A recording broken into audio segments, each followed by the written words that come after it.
क्या आप जानते हैं कि सिलिकॉन वैली के अरबपति आज किस चीज पर सबसे ज्यादा पैसा खर्च कर रहे हैं? नए ऐप्स या रॉकेट पर नहीं, बल्कि अमरता पर। 2026 में एल्टोस लैब्स और कैलिको जैसी कंपनियां अरबों डॉलर खर्च कर रही हैं ताकि इंसान कभी बूढ़ा न हो और शायद कभी मरे ही नहीं। लेकिन क्या करोड़ों रुपए खर्च करके इस हार्ड मास के शरीर को हैक करना मुमकिन है? इस समय दुनिया में बायो हैकिंग का एक जुनून सवार है। जेफ बेजोस और मार्क जकरबर्ग जैसे दिग्गज ऐसी तकनीक में इन्वेस्ट कर रहे हैं जो हमारे सेल्स को रीप्रोग्राम कर सके।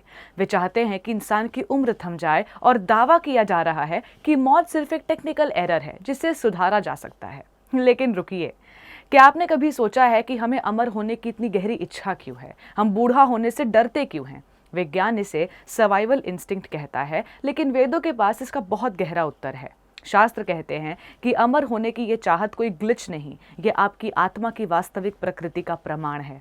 भगवद गीता में भगवान कहते हैं, न जायते म्रियते वा कदाचि, यानी आत्मा न जन्म लेती है न मरती है। आप अमर होना चाहते हैं क्योंकि आप असल में अमर है।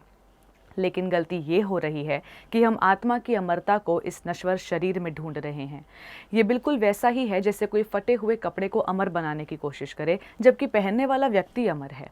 हम शरीर को सच्चिदानंद यानी शाश्वत, ज्ञानी और आनंदमय बनाने की कोशिश कर रहे हैं, जो कि प्रकृति के नियमों के विरुद्ध है। भगवान कृष्ण समझाते हैं कि ये शरीर एक वस्त्र की तरह है जिसे एक दिन बदलना ही होगा।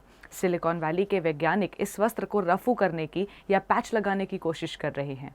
सच्ची लॉन्जेटिविटी आत्म साक्षात्कार है, जब हम ये जान लेते हैं कि मैं ये शरीर नहीं बल्कि भगवान कृष्ण का अंश, एक दिव्य आत्मा हूँ, तब मृत्यु का डर अपने आप खत्म हो जाता है। और यही असली बायोहैक है। विज्ञान का सम्मान है, लेकिन विज्ञान की अपनी सीमाएं हैं। शरीर की सेवा जरूरी है, लेकिन आत्मा की साधना अनिवार्य है। असली अमृत हरि नाम में है। जब हम भगवान के पवित्र नामों का जप करते हैं तो हम अपनी शाश्वत स्थिति से जुड़ते हैं। इसलिए अगली बार जब आप एंटी एजिंग के बारे में सुने तो याद रखिएगा, आपका शरीर पुराना हो सकता है, लेकिन आत्मा हमेशा नवीन है।